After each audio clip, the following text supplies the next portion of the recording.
Ladies and gentlemen, this is Furycast 60 with me right here, GeekFurious, and VladyGG over here. I'm right over here. Look at me run around in my skirt. We're both running. Oh, you're in a skirt, and I am Gollum, my precious. Well, we're playing precious, and you're my precious. We're playing Diablo 3, so obviously I'm not Gollum. But this is our review of The Hobbit: An Unexpected Journey. Yes, indeed. Episode 1 of the new trilogy. New trilogy, exactly. So, yeah. So that's what we're going to do. And why are we in Diablo 3? Why not? You just feel like it's fun to just run around. I'm playing a... What am I? What is this guy? You're a witch doctor. I'm a witch doctor. And we have names, all right? You don't see them. We have no idea how this works, unfortunately, because we're dumb. But my name is 24P. And I'm 48P. Right, because I saw it in 24P and he saw it in 48P. We both saw it in 3D. Yes, we did. And, you know, I want to kind of tackle right away. We're not going to fight right away because, you know, the movie doesn't start with fighting. It starts with a lot of... eating. And why can't we eat something? Can we eat something right here? We can eat this body right over here. This body right over here. Yeah, so it's funny because we're kind of seeing a phenomenon, I think, when you deal with prequels, which is critics don't like them. And fans who like to think that they're critics don't like them. And we saw the same thing with Star Wars prequels. Now, I will say that the Star Wars prequels, I can see a more legitimate argument about the lack of quality in those. Even though I like them, you like them. Yes, I do. But the negative reviews for this movie are weird. Yeah, I've stayed away from reading any of them because I wanted to sort of go in completely fresh and get a feeling of it. But my understanding is, I mean, last I checked, it was at 66% on Rotten Tomatoes, which is it's actually, I think it's 65 right now. Okay, but I mean, it could have gone up to 67, and I think on Metacritic it's like 50 something, which is wow, right? Yeah. But then you look at IMDb, and usually, you know, the fans or just general viewers of a movie are gonna rate it higher, but it is at like 8.6 right now. Now, usually you don't get that huge difference in opinions between fans and critics, at least on a big movie like this. And like an 8.6 on IMDb is huge. That's like a top end movie. Yes, it is. So the fact that there's such a discrepancy is weird to me. And I mean, I've read some reviews by fans who think that they are professional critics, and come on, follow me. Let's go. Okay. Where are you going? Oh my god, I don't even know how this works. I've never played this character. But yeah, so it's just strange to me that people have that critics had such a hyper negative reaction to everything. Right, exactly. And especially after I saw the movie, and so I think I went in kind of expecting the movie to be worse. I know. I mean, you're expecting it. There's like no way it could match the Lord of the Rings at all, and I thought it was actually a pretty worthy success for it. So it was fine. I mean, it's a different story. It's a different type of story. It's nowhere near as dark as Lord of the Rings. So it's going to be lighthearted, and there's going to be this. It's a much more personal story, a closer story. It's not vast in scope the way that Lord of the Rings was. Right. It's just the way it is. Can you hold on just 1 second here for the viewers? Listen, look at this. My master volume is at 10. All right, and it's still way too damn loud. What the hell? No, but I hear it. And since I'm recording the video, they're gonna hear it too. So you have to lower it. Yeah. Why are you still back there? So, I didn't know where you were going. Oh my god, can't you see me? I was trying to get his number. Right? I was getting a number. Where is he? Oh my god, hello, sweetie. Okay, alright, enough He's of that. mine. Where are you going? I got his number, you bitch. Oh, great, it's a menage a trois. So, Staff in your pants. Oh, I don't have a staff, not yet. I don't even know if I get a staff. You got a blowgun. You got a dart. What's this? Oh, this my This is your flag, my This is your sigil. flag? Oh, is this yours? That's mine. Yes. Let's Like let's jump did from you our make an subject. effort when you were making that? No, I didn't. Look at mine. Also, like the colors are all For perfect. you, it's all about presentation. Oh my For God, me, it's look at all about that. action. Oh, it's so stiff. It's so stiff. It's so stiff, kind of like Gandalf's staff. Yes. You know. But anyway, you shall not pass through me. Ooh. So I saw it in 24p and you saw it in 48p. I saw it in 48p. First of all, I'll just cover the 24p. One of the reasons I didn't want to see it in 48p, or at least not see it in 48p right away, is because hold on, I gotta move my chair. Is because I've seen 48p, not in a movie, of course, but I've seen 48p before, and it worried me because it looked a little too real, you know, and you can see prosthetics, and you can see like where the fake beards are and things like that.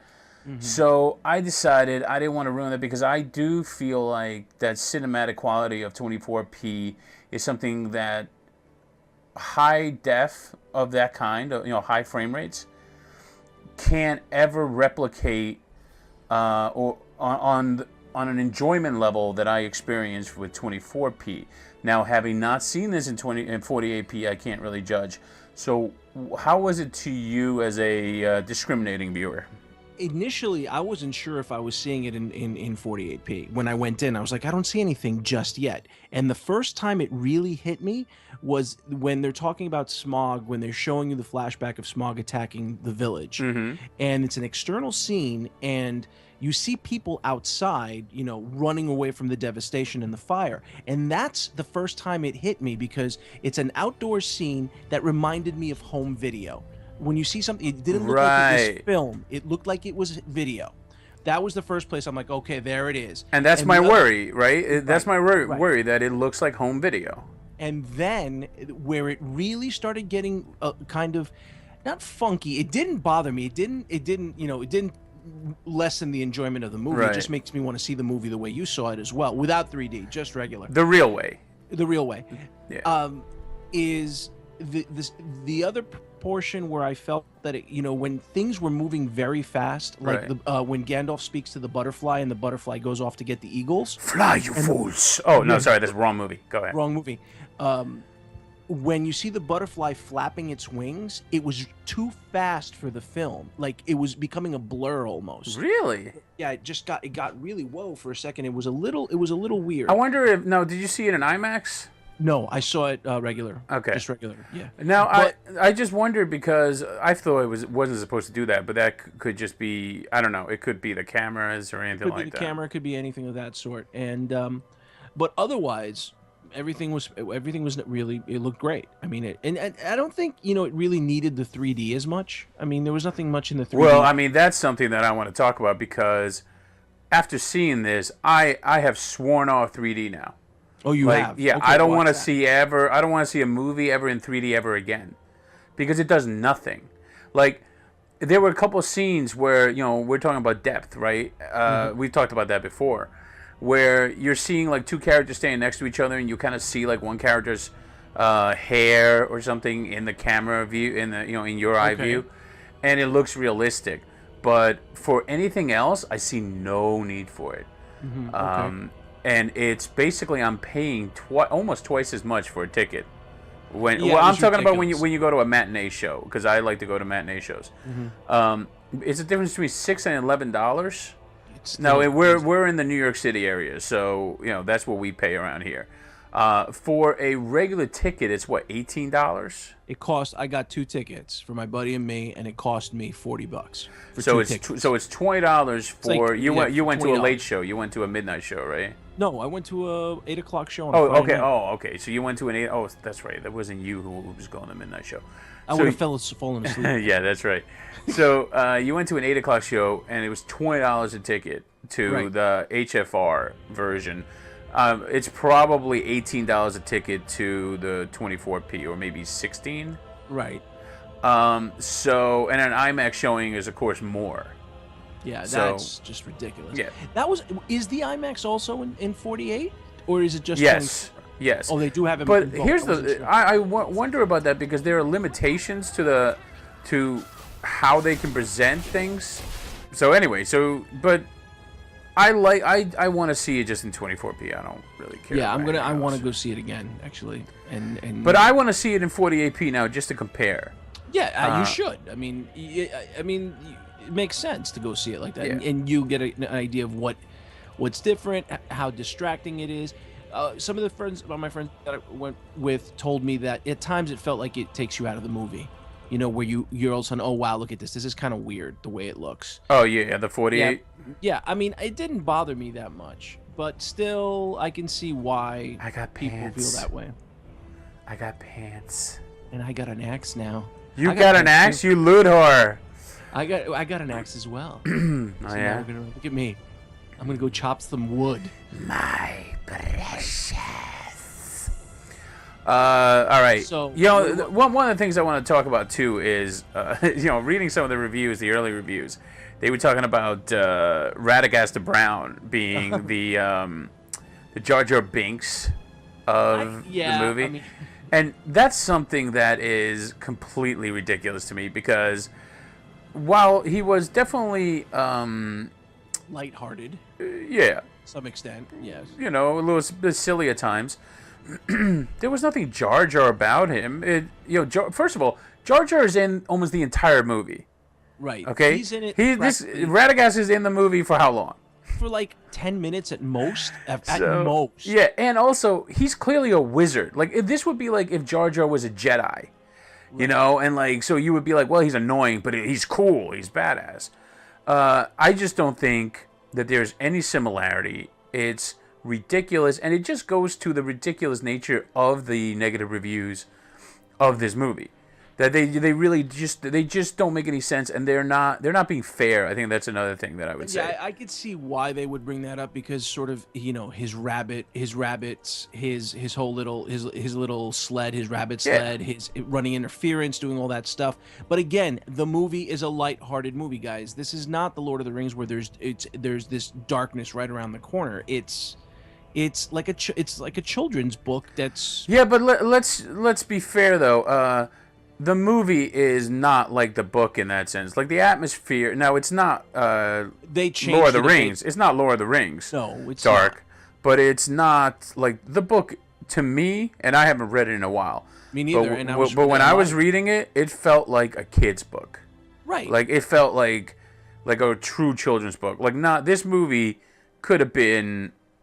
Like it's a PG-13 movie, and it feels kind of like a PG-13 movie. But it could have pulled off a PG at certain points too. That wasn't very dark. Yeah, but you also see you could have done that with Lord of the Rings too, and just not made the decapitations, which is what I think brings this into a PG-13 territory is the decaps. So, I'm loot whoring everything. I don't even know if you. Well, yeah, I am too. But you don't see you don't see my stuff. Oh, so I don't know the shit you're getting? Yeah, when we play, when two people play, stuff drops. You don't see what drops for me, and I don't see what drops for you. So you might be just getting awesome shit, and I don't even know it? Right, and I'm not sharing it with you. Oh, you bastard. You bastard. I want my precious gold. What do I have? I gotta stop and see if I got anything good. Oh, I got gloves. So, speaking of gold, let's talk about the prologue. Okay. One thing that people complained about. Another thing. This is like. How can you? Oh my God! Listen to me. This is how weird the reviews were. Okay, coming out. The negative reviews about the prologue. They said, "Oh, the prologue's too long." They kind of compared it to Return of the King's too many endings, which again is ridiculous, but whatever. And then they're like. Oh, there are too many beginnings. Really? This was simple to me compared to tying this story into the Lord of the Rings. I thought I thought it made a lot of sense to show. You're talking just so we're clear. You're talking about showing Frodo and Bilbo, right? No. I don't mean that. I mean the Frodo and Bilbo thing. We'll talk about that in a second. No, I'm talking about the dwarfs. Oh, I think that's awesome. Yeah, but people were complaining that there are too many like. And I guess they're also referencing the Frodo and Bilbo thing, which is like, oh, they're trying to tie into the story, but why not? That's important. And I look, I think it makes perfect sense to show the vastness and the scope of with what the dwarves went through, the whole, everything that the dwarves went through. It makes sense. I mean, it's very similar to when you see the War of the Ring, at the beginning of Fellowship, when they show you what happened. Yeah. I think that it's very similar to that. And I think tying that into you know, Bilbo writing the book and everything is important because, you know, some people were saying like, oh well, they're trying too hard to tie in Lord of the Rings to The Hobbit. But the fact of the matter is he's writing the book at the beginning of the Lord of the Rings. Right. Or at least in the extended edition we see that. Exactly. Because I can't remember what happens in the theatrical cut because I haven't seen it in so long. So we get to the dinner party, the dwarf dinner party, and the introduction of the dwarves. And again, another thing that I've heard some critics and people in general complain about is that whole thing is too long because they're introducing every single dwarf. And to me, if you don't introduce every single dwarf, then you're essentially saying we don't really care whether you care about these characters. I think by introducing them, you are like, oh, this is that character, and maybe you begin to identify with some of them, like Fili and Kili, who are, you know, the two younger brothers. Right. And, you know, those are the two characters you immediately go, oh, you know, I'm going to like these guys. And I'm going to care about their story. And yes, some of the other characters kind of fade in the background. Yeah, like you don't really like Owen and Gloin. Gloin, of course, is Gimli's dad. Right. You know, some of those might fade into the background a little bit. And of course, what's his face? Bomber is, of course, a character that you won't forget because he's so fat. But you won't forget him. But you know, other than him being fat, he's sort of just exactly a character. He's a little bit more important, at least as a featured character in the book. Okay. Because he's so fat that he has to get, like, you know, they always have to help him. Okay. Like if he has to get up, anything. That was something that I was a little bit disappointed with in the movie, was that it wasn't focused on enough that here he is, you know, this guy who is so fat that they have to, like, pull him up by ropes to get him up a hill or I mean, up a mountain or something like that. So I would have liked to have actually seen a little bit more of that. So maybe they we'll didn't see focus it on that. Next in Desolation. Right. Who knows? So, but I thought that the introduction of the characters were good. I like the dinner and even the songs. You know, I know that some people complain about the songs because they're like, well, it becomes very, it doesn't translate well. You know, which was always the discussion about Tom Bombadil. That the reason you couldn't put him into Lord of the Rings was because Tom Bombadil was so just sort of weird. He is Jar Jar Binks. You know, the flow of in Fellowship at that point, when Bombadil would have shown up, it would have broken that whole sort of darkness with the ring wraiths and everything. I thought. Yeah. So but you know, and then we get to the whole thing of Bilbo not wanting to go and then deciding to go. I actually thought that worked, although I could have even used a little bit more. This is if there was a criticism I have of the movie, is that, you know, Fellowship of the Ring is my favorite. Fellowship of the Ring Extended Edition is my favorite because we see more of the Shire, and I wanted to see more of the Shire. Right. And we really don't see it. And we will probably see it in the extended edition. Why? Why would they show anything? I mean, I thought this was the extended edition. No, apparently there's going to be more. But I really need to see more of the Shire. That was the one thing that kind of was dissatisfying to me about those opening 40 minutes. Although I will say, the minute I heard the music for the Shire, you know, the Hobbit music. Yes. My heart just. Oh, swelled, did you? Know? I did, and then, you know, there's something about these movies that always evokes some sense of emotional response in me, and you know, although you need that music like from Lord of the Rings, dun, dun, dun, dun, dun, you know. Yeah, that one. Oh, my gold, my precious. Yeah, but, and then what I did like, speaking of the music, was they did take the Misty Mountain song, and it sort of became the theme the musical theme throughout the movie. It became the dan dan da, da, da, for the Hobbit. It was that music that became sort of their action piece when they're running, when they're trying to get away from the wargs and all that. I thought that was really kind of cool. I liked it. I mean, symmetry, as they call it. Exactly. So, yeah, what were we talking about before we went off? Talking about the dwarves and how people, felt about. Man, you got one loud ass clicky mouse, motherfucker. I know. Sorry about that. Oh, I got a scouting cloth tunic. What? I got a. You got some shit, man. Get out of here, boy. You didn't get anything? What the hell's, boy? I got my shit, and I'm gonna. Hold on, let me see. I got chest armor. I got thick shoes. I got magic sword. I got a scouting cloth tunic. Oh, please, this is better. Why am I not wearing that? I got here. I'm not gonna use it. Oh, hold on. Oh, hold on. Is this cloth tunic better? No. What the? Get out of here! I'm dropping this. Look at all the stuff you're dropping. Yeah, it's crap.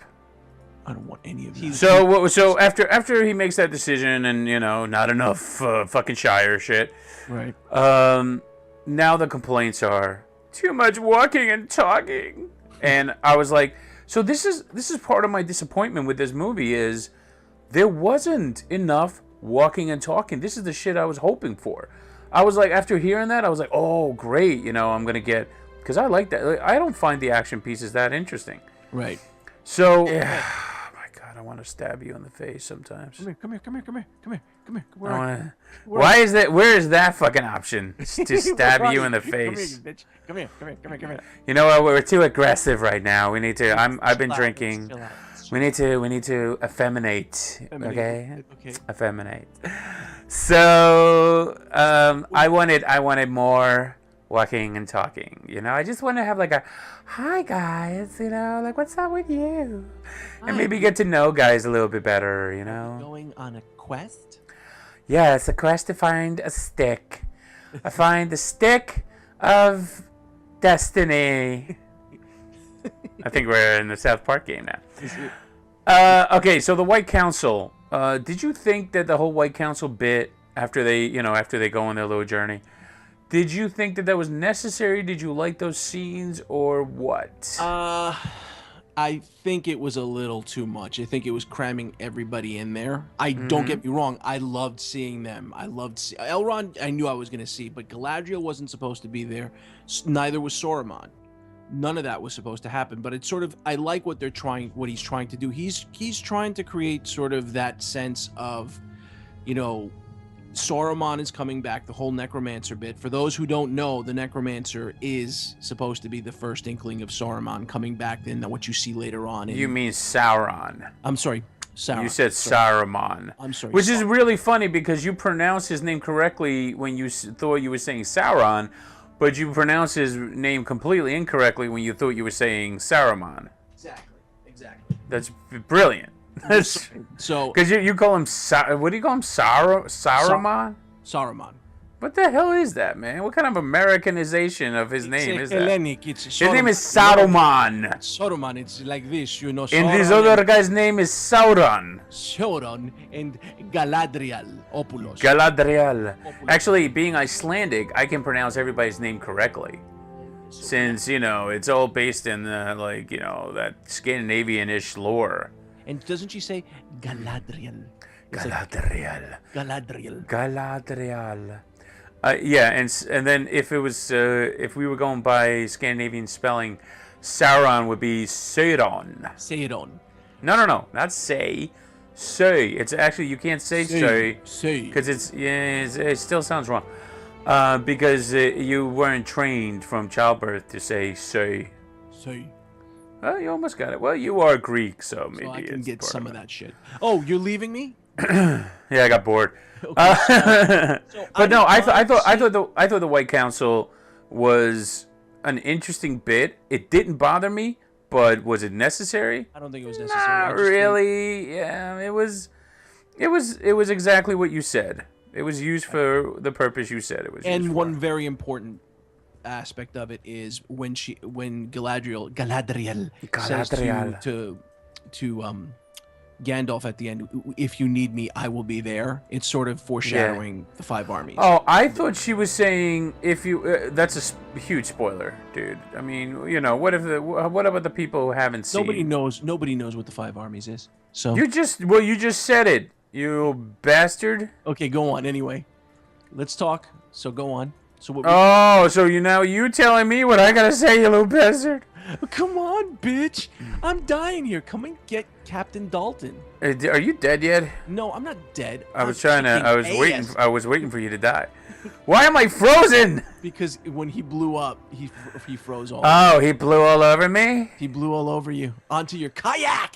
Oh man, yeah, he blew pretty hard all over me. What did you think about action overall? Some people have talked about, and maybe this is the difference between 24p and 48p. I saw people complaining that some of the action pieces look like a video game, whereas the only thing that really looked like a video game to me was that ridiculous ride down the broken bridge, down the chasm fucking thing. That was a platformer. That felt like a platformer after a while. Yeah. You know? That was stupid. And it had shades. It had shades of Moria. Mm-hmm. Not a lot. I just felt it like did. I agree. Before. And the other problem that I had with it, which made me laugh, was, again, the Goblin King wasn't that menacing. He was actually comic relief when you think about it. The wargs, there were shades of all that action, you know, that reminded me of the other movies a little bit. The one thing that was really interesting was the stone giants. When they were on the mountain. And the stone giants, that was free. I completely forgot about that. And all of a sudden, this thing started happening, and it was like pretty intense when when one of them headbutts the other one. That was so funny watching the dwarves what was that? What was that like in 48p though? I mean, when you're looking at CGI, does it look more CGI-ish than in 24 frames? It just looked CGI, and then it was like very gray and just so much happening all at once. It looked fine. It didn't to me. It didn't make any difference really, because it was very dark. Because it was a darker scene than a lighter scene. Maybe that's what did it to me. That didn't make it seem that much different than what I'd seen in the daylight scenes. Right. The other complaint that I read was that people were saying that unlike the original trilogy, where you saw a bunch of guys dressed as orcs and goblins, this one was all CGI, and it was like 2 CGI.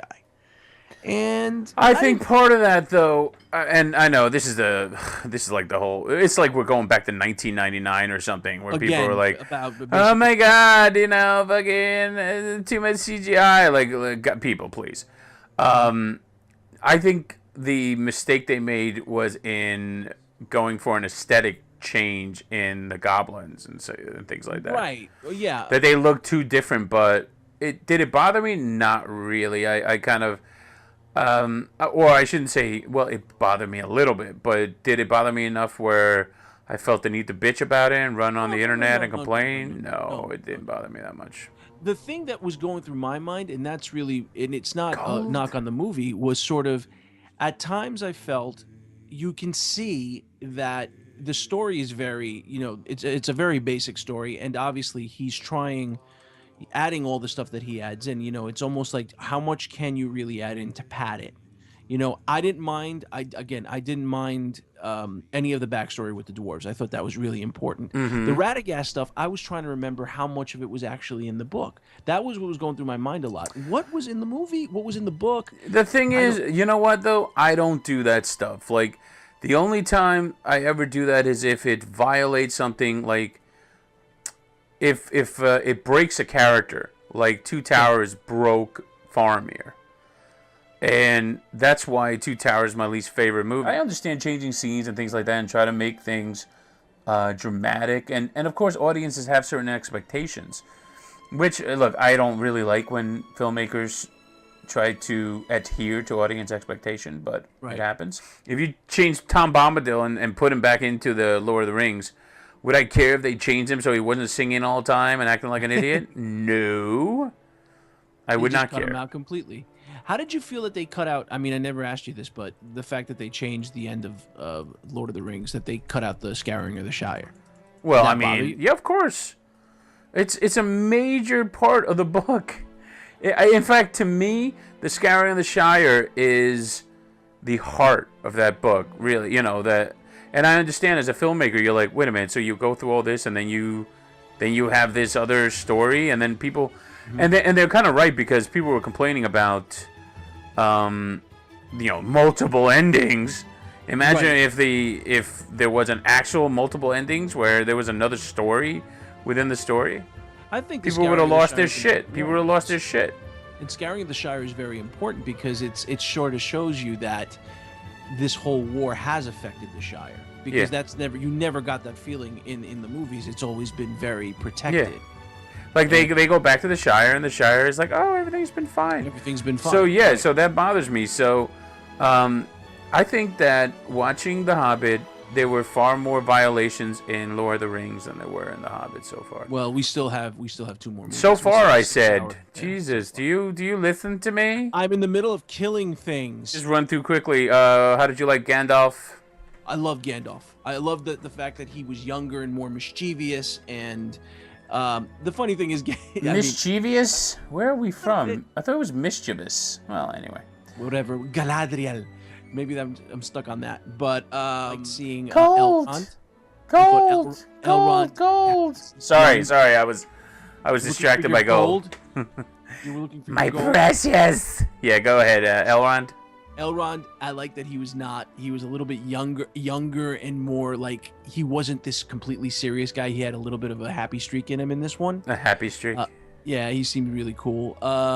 Galadriel was Galadriel. I thought Bilbo was great. I thought Martin Freeman did a great job as Bilbo. Yeah. I thought he was really good. I agree. And I'm really looking forward to. I like his arc. Obviously, he has a huge arc. I love Thorin Oakenshield. I liked Thorin Oakenshield, and I like Balin. Some people complained that Thorin was too much like Aragorn. I mean, Thorin is exactly the way I remember him in the book. By the way, can I say his name if this was in Iceland? Sure. Thorin. And we wouldn't say Oakenshield because that's not how we would say oak or shield. But yeah, Thorin. But yeah, I loved him, man. And I like Balin a lot too, because he's sort of his conscience. Yeah. He grounds him. No doubt. I really like, and that's sort of my thing that I take away from the movie. Other than those 4 dwarves, the brothers and Balin and Thorin. You mean Fili and Kili? Because there's a bunch of brothers. Fili and Kili, obviously. Yeah, Fili and Kili. Everybody else doesn't really have that much of a personality. I mean, I mean, they don't get into it, Unlike the Fellowship, where the Fellowship is 9 distinct characters. But I think that's one. It's easier with the Fellowship because some are humans, some are hobbits, some are elves. One is an elf, one is a dwarf. I think it's easier to distinguish when you get into the whole. I think at some point they wanted to maybe shrink it down to less dwarves. But I'm glad they didn't. And by the way, for those who don't know, we already talked about Thorin he's a leader, king. Fili and Kili, they are brothers. Oin and Gloin are brothers. And Dwalin and Balin are brothers. And Dori, Nori, and Ori are brothers. And then, let's talk about the best scene in the entire movie.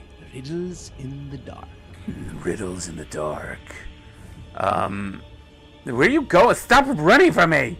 We gotta talk about the riddles in the dark. Just stop right here. We gotta stop. Okay, I'm gonna riddle you in the dark. Riddle me this, riddle me that. All right, I'm zooming in. Okay. Awesome sauce. That's all I have to say. Awesome sauce scene. Tremendous scene.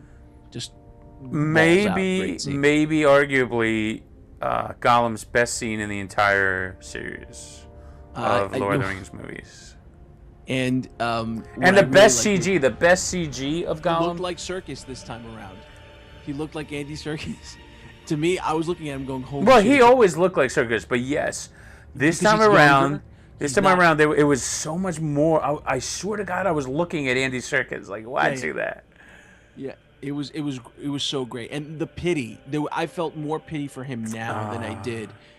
Especially when you see that how the whole pity for him losing the ring and how he's feeling about it, especially when the ring is on, when Bilbo's hiding from him, and you just see this look of despair in his eyes.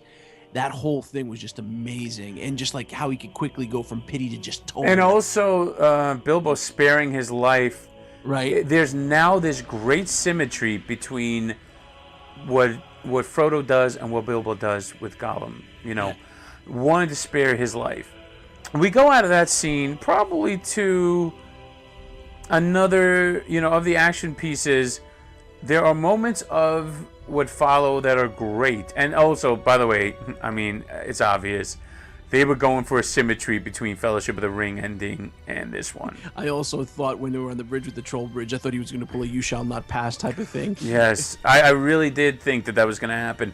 But when we get to the trees and all that. But so that whole sequence was decent. Not my favorite, although the Eagles, one of the few moments in the movie that was improved by the 3D. Yeah.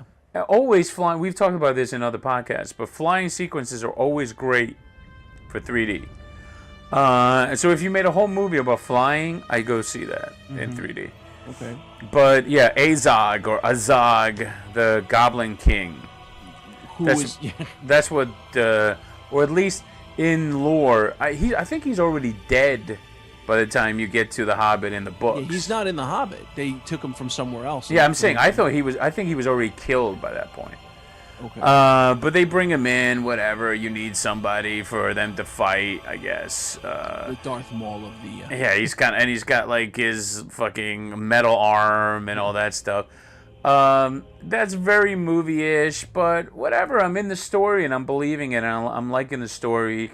I accept it, so I accept whatever other changes they make, as long as I'm enjoying the movie. And as I've said before, The Hobbit was not one of my favorite books, so I didn't really care that they made changes to it. As long as I enjoyed it, and for the most part, I was enjoying this. And I know that some people would say, "Well, of course you like the movie then, because you don't care about the book." I do care about the book. I care about certain things about the book. I don't care about all of it. But if I don't feel like it's betraying the essence of the book right now. I think he's still going. If anything, they are paying more service to the book than they did with Lord of the Rings. I loved that ending, man. I loved that they did that. They were just like, and the dragon is coming, you know. And the dragon. Did you for a second think about the little bird that went all the way to the Lonely Mountain? I did. I actually did. Crunched or something. I did. I really did. I thought that little bird was gonna get squashified. I thought something bad was gonna happen to him. Like, I kind of really like that they kind of pulled it back like that. And you see all the gold and everything. I thought that was gold. So awesome. I need my gold. Me gold. Oh, but I gotta go backtrack 1 second when you were talking about Bilbo sparing Gollum's life. Obviously, it's such a key moment because when you realize he does it, it sets into motion everything else after that. Of course. Which is just ridiculous. That one good deed. Yeah. So anyway, if you had to rate this movie on a scale of 0 to 100, what would you give it? I'd give it an 85. As I wrote on one of the Tolkien boards, I gave it 86, basically an 8.6. But then with all the people who are like the negative Nancys who are like, oh my god, blah, blah, blah, I was like, oh, you know what? Just make it a 10. You know, make it 100. Make it 100. So just because it's so annoying. Like, if you really like, I hate calling somebody out like this, but if you say you hated the movie so much that it's a failure, a 5, How right? Failure. But whatever. Just okay. Why did you go see it twice?